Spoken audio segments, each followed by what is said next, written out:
আমি একেবারেই উপর প্রান্তে এসে গেছি। এটা মিনারের শেষ পাতা। এখন আপনারা দেখবেন হজরত আলী রাদিয়াল্লাহু আনহু এর মসজিদ। প্রায় 1400 বছর থেকে একই অবস্থায় আছে। ইসলামের চতুর্থ খলিফা হজরত আলী রাদিয়াল্লাহু আনহু এর স্মৃতি বিজড়িত ও আধ্যাত্মিক গুরুত্ব বহনকারী একটি ঐতিহাসিক স্থান।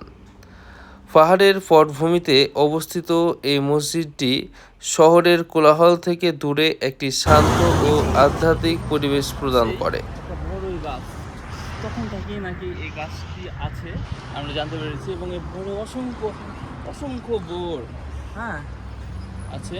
এবং আমরা ভিতরে ঢোকার চেষ্টা করব। এখন দেখি, সামনে এগিয়ে যাচ্ছি এবং এই পাহাড়টাই উঁচু পাহাড়টাই ওঠার চেষ্টা করব।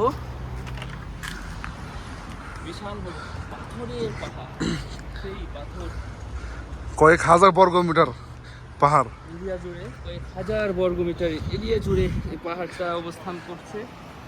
পুরানো ভেঙে গেলে তাহলে ধর পুরাতন এটা ভেঙে যাবে, এই জন্য বন্ধ করে দিয়েছে। এই পা দুপুরে উঠে মেহরা করে উপরে উঠতে উঠে আদান করতে হবে। এটা এখন আপাতত বন্ধ হয়ে আছে, কারণ এখানে অনেক মানুষের চাপ, অনেক দর্শনার্থীর চাপ, যার ফলে এই অঞ্চলে এই জায়গাগুলো যেরকম ভেঙে যেতে পারে, এরকম মানে সে 1400 বছর ধরে এই স্ট্রাকচারটা দাঁড়িয়ে আছে, যেন না ভেঙে যায়, হারিয়ে যায়, সেটা ধরে রাখার জন্য দর্শনার্থী ভিতরে প্রবেশ করতে পারবে না। মসজিদের স্ট্রাকচার সেই তখন থেকেই এভাবেই আছে। এটি ঐতিহ্যবাহী ইসলামিক নকশা ও মিনার দ্বারা নির্মিত একটি সুন্দর মসজিদ। ভেতরের দেওয়ালগুলোতে কোরআনের আয়াত ও চমৎকার ক্যালিগ্রাফি রয়েছে। এর দেওয়ালগুলো পাথর এবং সাদা আকৃতির চুন দিয়ে নির্মিত। মসজিদটি সংস্কারের উদ্দেশ্যে তার দ্বারা ঘেরা হয়েছে।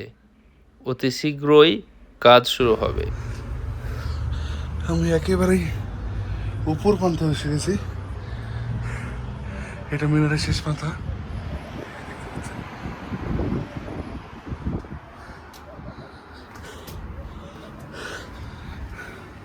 উপর থেকে বেরোনো হচ্ছে এটা।